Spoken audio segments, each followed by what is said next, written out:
अच्छा, 2016 एनुअल का पेपर है। इस पेपर में जो एमसीक्यू नंबर 1 है इसका, इसमें कहा जा रहा है सेंटर ऑफ एलिप्स। बेटा X square upon 25 plus Y square upon 9। बेटा आपके सामने है कि तीन टर्म्स हैं, तो इसका मतलब है कि ये केस 1 या फिर ये केस 2 होगा। बेटा चाहे केस 1 हो चाहे केस 2 हो, दोनों के अंदर जो सेंटर के कोऑर्डिनेट्स हैं वो हमेशा 0,0 के इक्वल होते हैं। तो सेंटर पूछा जा रहा है तो सिंपल आंसर होगा 0,0।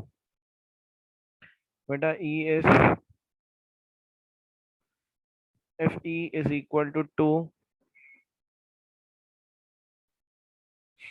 if e is equal to 2 then conic is।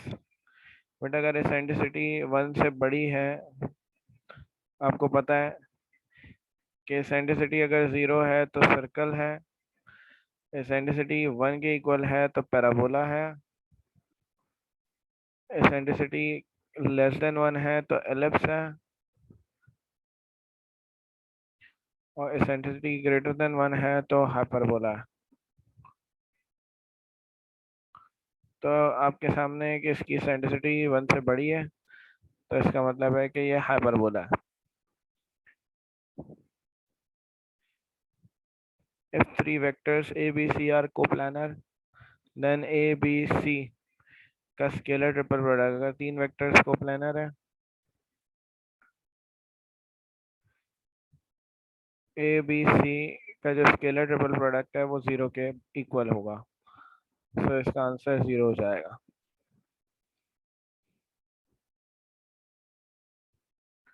Part 4 में हमारे पास वेक्टर दिया हुआ है आई जे के, आई प्लस जे माइनस के। ठीक है, इसमें बेटा आई का जो कोफिशिएंट है वो एक्स है जो कि 1 है, जो जे का कोफिशिएंट है जे के आगे नंबर है वो भी 1 है, और के के आगे जो नंबर है वो जेड है जो कि -1 है। सबसे पहले हम इसका मैग्नीट्यूड निकाल लेंगे। मैग्नीट्यूड है R is equal to X square under root Y square plus Z square. तो ये 1 का स्क्वायर प्लस 1 का स्क्वायर माइनस 1 का स्क्वायर, जो कि हमारे पास √3 के इक्वल हो जाएगा। ठीक है, अब डायरेक्शन कोसाइंस चाहिए, तो डायरेक्शन कोसाइंस का फॉर्मूला है cos alpha is equal to x upon r, cos beta is equal to y upon r, and cos gamma is equal to z upon r. So बेटा आपके पास cos alpha is equal to x आपके पास 1 है, are आपके पास √3 है, cos beta is equal to आपके पास y1 है, आर आपके पास √3 है, cos gamma is equal to -1, आर हमारे पास है √3। तो 1/√3, 1/√3 और -1/√3, ये हमारा रिजल्ट होगा। आयान बेटा क्या कहते हैं, एक्सरसाइज 9.6 में आपने पढ़ा है कि ए बी सी का स्केलर ट्रिपल प्रोडक्ट 0 होगा जब तीनों वेक्टर्स कोप्लानर होंगे। तो ये वही चीज़ है, बस याद रखनी है आपको।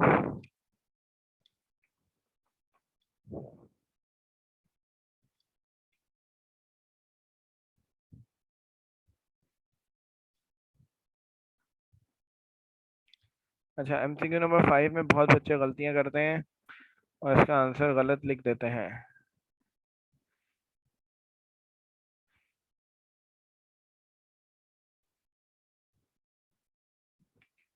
एमसीक्यू नंबर 5 में क्या कह रहे हैं कि एफ एक फंक्शन है, उसके अंदर डोमेन ये है, मतलब ये वैल्यूज रखी जा सकती हैं। इट गिव्स आर, आर मतलब रियल नंबर, तो इसकी रेंज क्या है, रियल नंबर्स है, मतलब डोमेन में ये नंबर्स रखे जाएंगे और आंसर जो आएगा वो रियल नंबर्स में होगा।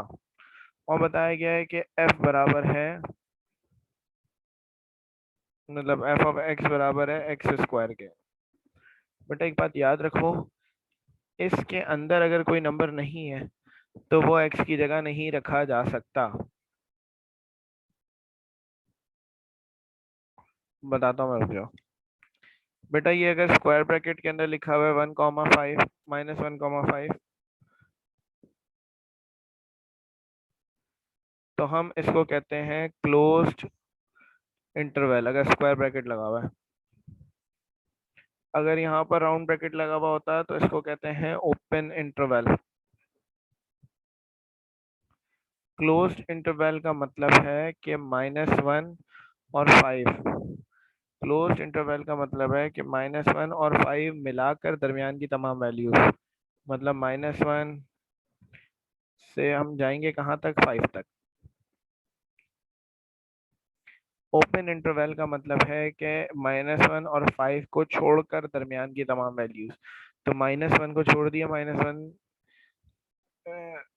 को छोड़ के आपने ले लिया मिसाल के तौर पे 0, और 5 से पीछे आ गया 4। पॉइंट्स में भी वैल्यूज हो सकती हैं, 4.1, 4.2, 4.9 तक, मतलब 5 नहीं होगा।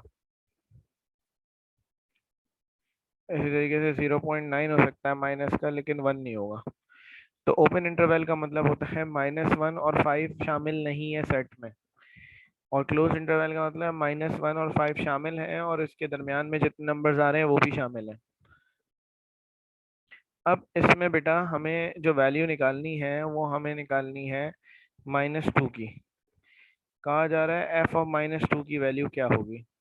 अभी हमारे पास क्लोज इंटरवल दिया हुआ है, सो f ऑफ -2। अब हमें चेक करना है कि जो नंबर -2 है ये इस इंटरवल में मौजूद है नहीं है। सो अगर हम देखें तो -2, -1 और 5 के दरमियान के तमाम नंबर, तो इसके अंदर क्या होगा, -1, 0, 1, 2, 3, 4, 5। क्या इसमें -2 मौजूद है? क्या इस सेट में -2 मौजूद है बच्चों? -1 और 5 के दरमियान में -2 आता है? कोई बताएगा?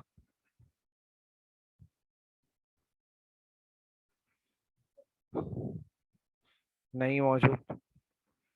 ठीक है, तो हम यहाँ पर कहेंगे कि -2 not belongs to this set, मतलब इसकी डोमेन का हिस्सा ही नहीं है -2। तो फंक्शन के अंदर -2 नहीं रखा जा सकता, फंक्शन आंसर देगा इसका अनडिफाइंड। अगर -2 इसके अंदर होता तो फिर हम x की जगह -2 रखते और फिर हमारे पास आंसर आता 4। लेकिन क्योंकि -2 इसके अंदर ही नहीं है तो इसका मतलब है कि -2 नहीं रखा जा सकता, इस पे आंसर अनडिफाइंड होगा। अनडिफाइंड।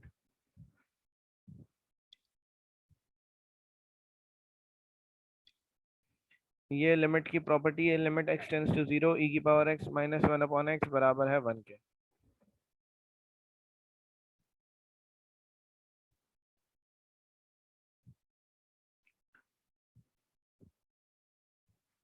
एमसीक्यू नंबर 7 में कहा जा रहा है limit x tends to 0 sin 2 upon 3x divided by 2x। बेटा इसका नॉर्मल मेथड देखें तो उसमें हमें प्रॉपर्टी अप्लाई करनी पड़ती है और फिर हमारे पास रिजल्ट आता है। बेटा अगर ऊपर भी साइन एक्स अपॉन एक्स लिखा हुआ है तो बेटा ऊपर जो कोफिशिएंट है वो हमारा आंसर आ जाएगा। मतलब ऊपर साइन एक्स लिखा है, नीचे भी साइन एक्स लिखा है, तो ऊपर एक्स के साथ जो भी वैल्यू है वो हमारे पास रिजल्ट आ जाएगी। क्योंकि नीचे एक्स्ट्रा एक 2 भी लिखा है तो ये भी साथ में आ जाएगा। तो 2 से 2 कैंसिल हो गया, 1/3 इसका आंसर हो जाएगा।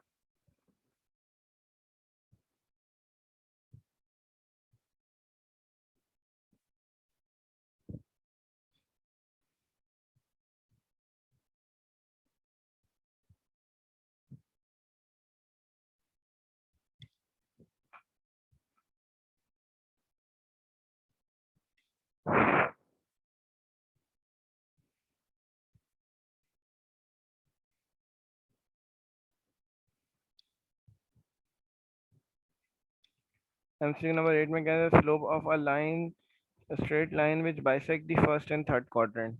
फर्स्ट और थर्ड क्वाड्रेंट को बाइसेक्ट करने वाली लाइन का स्लोप क्या होगा। बेटा अगर कोई लाइन फर्स्ट और थर्ड क्वाड्रेंट को दो बराबर के हिस्सों में तोड़ रही है, बाइसेक्ट कर रही है, तो इसका मतलब है कि वो इस एंगल को भी बाइसेक्ट कर रही है। एंगल टोटल 90 डिग्री है, दो बराबर के हिस्सों में तोड़ रही है 45 डिग्री और 45 डिग्री में।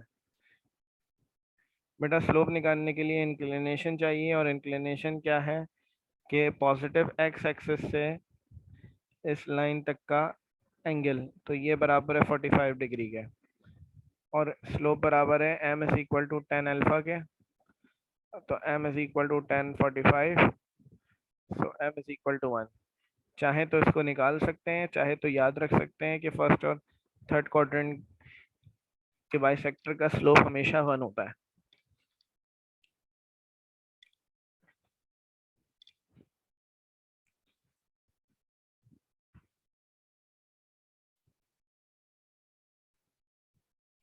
नंबर 9 में एरिया ऑफ ट्राइंगल मांगा जा रहा है। 3 पॉइंट्स हैं, एक है 0,0, दूसरा पॉइंट है 2,0, तीसरा पॉइंट है 0,4। एक है x1y1, दूसरा है x2y2 और तीसरा है x3y3। तो ये टोटल हमारे पास 3 पॉइंट्स हैं। अब हमें एरिया चाहिए, तो एरिया बराबर है हाफ, दो फॉर्मूले एरिया के। इस फॉर्मूले से डायरेक्ट आंसर आएगा x1 minus x2, x2 minus x3, y1 minus y2, y2 minus y3। दूसरा एरिया का जो फॉर्मूला है वो है 1/2 x1 y1 1, x2 y2 1, x3 y3 1। वो 3/3 ऑर्डर है, तो उसको एक्सपेंड करना थोड़ा सा लेंदी काम हो जाएगा। तो x1 की जगह 0, x2 की जगह 2, x3 की जगह 0, y1 की जगह 0, y2 की जगह 0 और y3 की जगह 4। सही आ गया 1/2 -2 2 0 -4।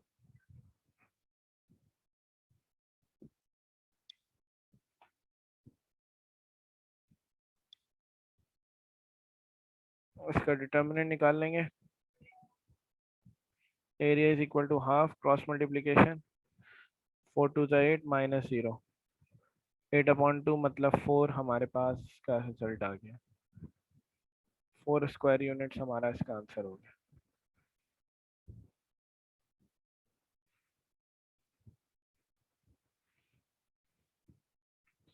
एमसीक्यू नंबर 10 में हमसे कहा जा रहा है कि हमें चेक करना है कि ये जो पॉइंट है ये अबव द लाइन है, ये बिलो द लाइन है, कहाँ लाई कर रहा है। जब मैंने एक्सरसाइज 3.1 कराई थी तो ये बात मेंशन करवाई थी, वहाँ पर बताई भी थी कि above the line, below the line, on the line मालूम करने के लिए हमें y का कोफिशिएंट पॉजिटिव बनाना होगा। अगर y का कोफिशिएंट पॉजिटिव नहीं है तो हम उसको बनाएंगे। सो आपके सामने है कि y का कोफिशिएंट नेगेटिव है, पॉजिटिव बनाने के लिए माइनस कॉमन निकाल लेंगे सबसे, सबकी साइन चेंज आएगी। -3x + y -5। अब हम x की जगह माइनस इज इक्वल टू 0 है, x की जगह हम रखेंगे 1, y की जगह 2 और -5, तो -3, 2 -5 तो -3 आ गया ये भी। तो ये आ गया -6 विच इज लेस देन 0। 0 से छोटा है तो इसका मतलब है बिलो द लाइन। 0 से बड़ा होगा तो अबव द लाइन, और 0 के इक्वल होगा तो on the line. Two straight lines represented by this will be coincident if, coincident की कंडीशन उस वक्त बता रहा था मैं कि h² - ab बराबर है 0 के। The point of concurrency of the medians of a triangle, medians की कॉन्करेंसी को सेंट्रोइड कहा जाता है।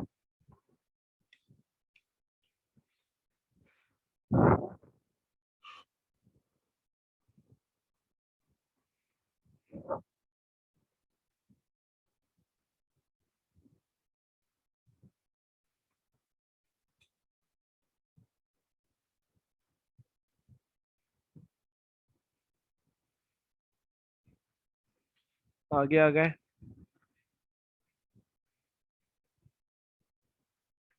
ये लिखा हुआ है इसमें 13 में d/dx ऑफ ln e की पावर 2। बेटा आपको पता है ln की प्रॉपर्टी है,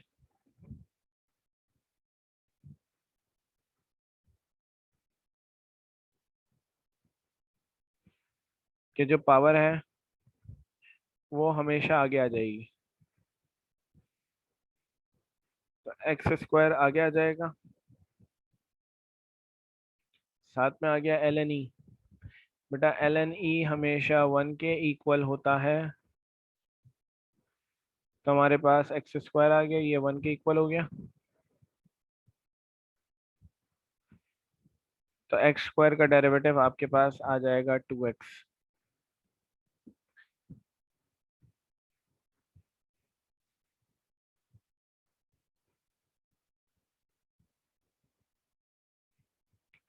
अगले में कहा जा रहा है कि D Y by D X बराबर है 1 के।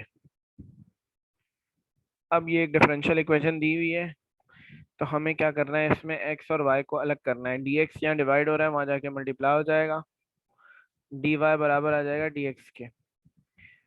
और बेटा x और y को अलग करने के बाद दोनों साइड्स पे साइन ऑफ इंटीग्रल लगा देंगे, तो dy को इंटीग्रेट करने पे y आ जाएगा, dx को इंटीग्रेट करने पे x आ जाएगा, और साथ में आ जाएगा प्लस c। तो dy को इंटीग्रेट करने पे y, dx को इंटीग्रेट करने पे x, और प्लस c आ गया इंटीग्रेशन का।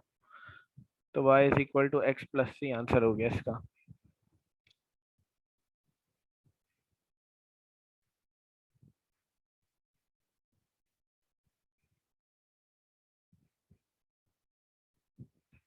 फिफ्टीन में कहा जा रहा है 1045 डिग्री dx। बेटा इंटीग्रेशन में हमेशा x वाली वैल्यू इंटीग्रेट होती है। 1045 का मतलब होता है 1045 की वैल्यू है 1। तो साइन ऑफ इंटीग्रल dx, और dx को इंटीग्रेट करने पे x प्लस सी आंसर आ जाए।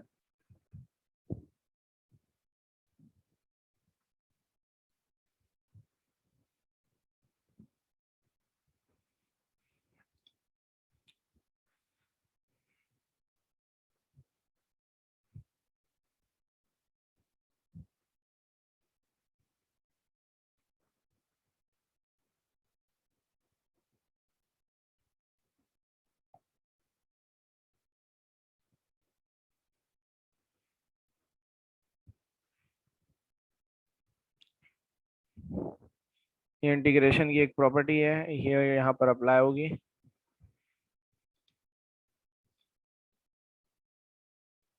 इंटीग्रेशन बाय पार्ट्स की, कि e की पावर x के प्रोडक्ट में अगर f ऑफ x और उसके साथ उसका डेरिवेटिव ऐड हो जाए, तो रिजल्ट e की power x f of x आ जाएगा प्लस सी। तो ये हमारे पास f ऑफ x हो गया, ये हमारे पास का डेरिवेटिव होगा। तो e की पावर x आ गया, जो फंक्शन है साइन ये आ जाएगा, और साथ में प्लस सी।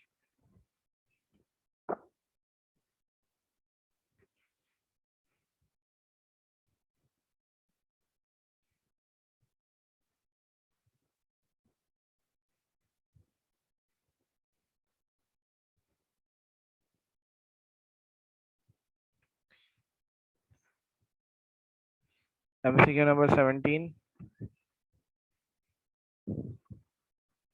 अब बेटा इसके अंदर नीचे दो वैल्यूज प्रोडक्ट में हैं। वैसे तो ये सवाल सॉल्व होगा पार्शियल फ्रैक्शन मेथड से, लेकिन ज़्यादा बेहतर है कि आप पार्शियल फ्रैक्शन के बजाय आप एप्टीट्यूड के अंदर जो हम शॉर्ट ट्रिक यूज़ करते हैं उसको यूज़ करें। क्या है वो शॉर्ट ट्रिक, कि आप ऑप्शंस को डिफरेंशिएट कर लें। ऑप्शन ए को उठाएं। ऑप्शन ए है ln x plus 1 minus ln x plus 2 plus c. इसका आप डेरिवेटिव निकालें,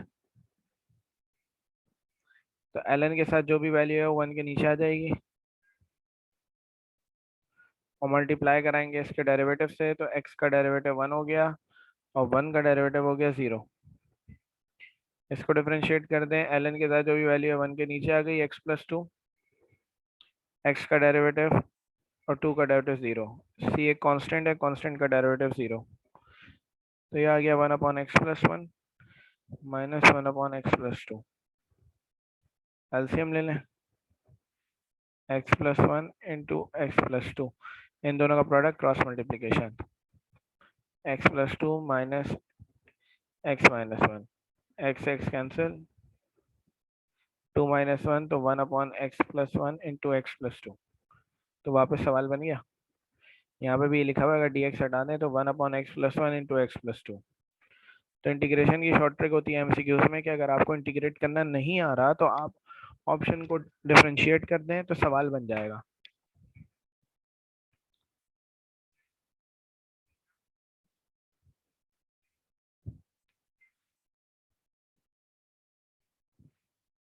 एमसीक्यू नंबर 18,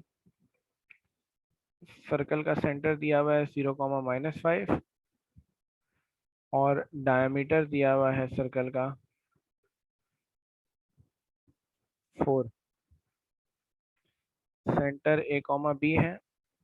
अगर सेंटर पता हो तो सर्कल की इक्वेशन निकालने का फॉर्मूला है x माइनस ए का स्क्वायर y माइनस बी का square is equal to r square.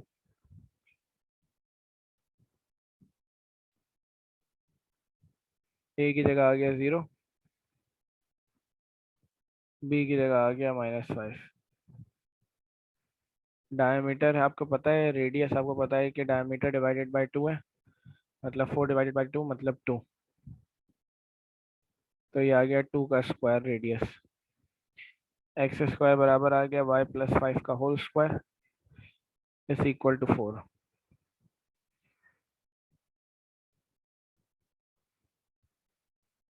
तो ये आंसर हो जाएगा। बेटा मैंने अभी बताया था कि अगर सर्कल का सेंटर y एक्सिस पर है तो उसके अंदर इक्वेशन में x नहीं होगा। y एक्सिस पर है तो ऐसी इक्वेशन ढूंढें जिसमें x ना हो। इसमें x है, इसमें भी x मौजूद है, इसमें x नहीं है।